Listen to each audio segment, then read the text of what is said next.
Mamma cara, non essere triste quando ascolti questa poesia, ma tu sai che fa parte della mia vita, sebbene è stato un periodo triste, per te e per noi, ora è solo un ricordo, ed è per questo ricordo che ho potuto scriverla.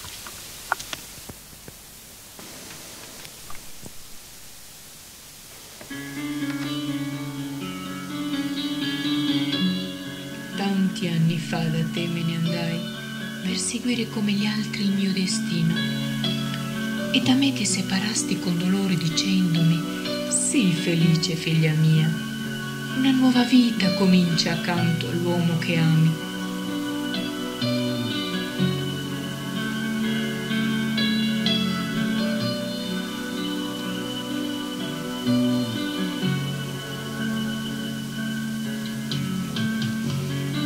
Io la guardavo con malinconia, mentre la nave dal porto scompariva, il mio cuore gli sussurrava: non piangere, madre mia, tu rimarrai sempre nel mio cuore, e un giorno tornerò per non separarci più.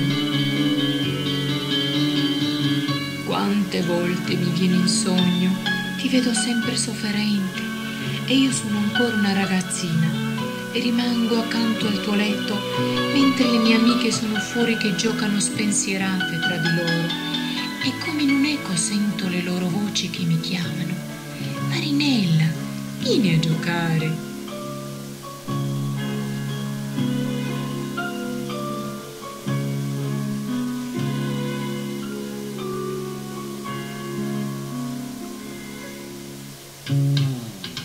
Io vorrei giocare con loro, e invece me ne sto accanto al tuo letto, perché so che hai bisogno di me e aspetto un cenno, una carezza da te. Ma tu non hai voglia di coccolarmi, perché sei oppressa dalle sofferenze e dai dispiaceri, e non ti accorgi quanto ho bisogno del tuo amore.